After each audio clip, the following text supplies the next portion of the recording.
প্রায় বিভিন্ন এটা কার্যক্রম ছেলে বিভিন্নটা ছেলে আঠারো ইমাম মসজিদে আমরা কথা দেওয়া খেলা কথা দেওয়া আর আলহামদুলিল্লাহ এটা আর আপনার নিয়মতান্ত্রিকভাবে তারা রুটিন আছে পড়া আছে পরীক্ষা আছে এরপরে আপনার সবসময় তারা যোগাযোগের কাটে আলহামদুলিল্লাহ আমরা এই আজটা চলে আমি আপনারা আমরা আপনাদের বললাম আসলে আপনার পক্ষ থেকে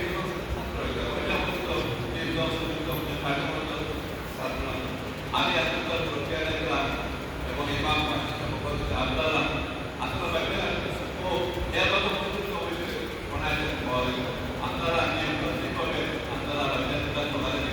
নিজেই আপনারা আমরা প্রদর্শনী আমরা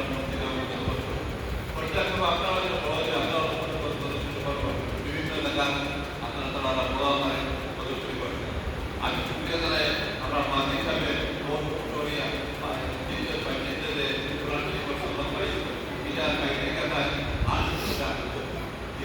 আমরা আলোচনা করতাম বলে আমরা বিভিন্ন আমরা সুবিধা দাঁড়িয়ে আপনাদের উদ্যোগ নিয়ে একটা উৎসাহ আন্দোলন আল্লাহ আপনারা এই কাজে কবলা করো আর আমাদের আপনার এবং আপনারা বাচ্চাগুলি সকলে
আমি একটা জিনিস লক্ষ্য করছি আপনার বর্তমানে আমি আমাদের সমাজে মসজিদ হয় এখানে উপস্থিত বাচ্চাদের সংখ্যা খুব কম দেখা যায়। আগে আমরা এখানে সহানে বাচ্চাই আসলে এখন দেখা যায় 20 জন 30 জনের বেশি হইল না। এর পিছনে কিছু কারণ অনুসন্ধান করছি কিতা লাগে বাচ্চাটা নিয়ে। এক নম্বর কারণ হলো গিয়ে এখন গার্জেন হলোর ঘুম একটু বেশি, ঘুম থেকে উঠতে উঠতে 8টা-9টা বাজে যায় বাচ্চা এখন পাঠাই থাকি। এরপরেও দেখছি আমরা ও সাইডে কিছু মহিলা হল আছে তাহলে একবার ফাটাইয়া দিন তার আন্তরিকতা আছে। এবং যদি ঘুম যদি কমাইয়া বাচ্চা করে ফাটাই দেন থেকে বাচ্চা আর 2 নম্বর এটা অসুবিধা দেখছে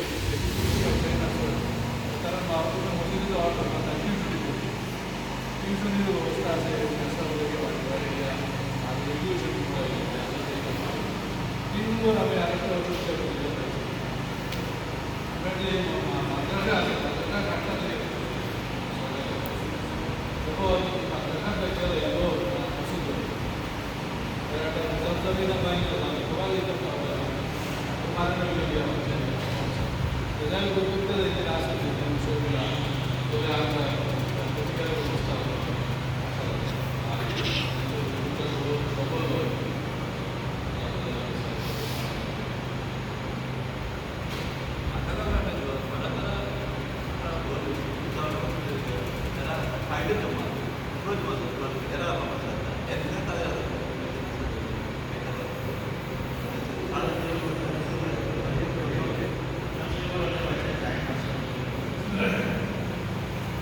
Alhamdulillah. বিষয়টা আমরা কাজের ব্যবস্থা করছি। আমরা নতুনটা একটা প্রশিক্ষণ ব্যবস্থাপনা ক্লাস করছি। যদিও আমাদের একটু গাফলতি আছে, আমরা গাফলতি করে বাদ দিয়ে ওটা সারা সাগর এবং মহাসাগর কথা বলে আমরা যদি আওলাদের ভাবকে আছি তাহলে আমরা গুরুত্ব সহকারে বাচ্চাগুলো আমরা বলি এটা একটা ফরজ আছে। কারণ এই বাচ্চাটা যদি আমরা বলবো না ওইভাবে আমরা শিখাই না, এর কারণে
आपके समझ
এই সমস্ত বাচ্চাগুলো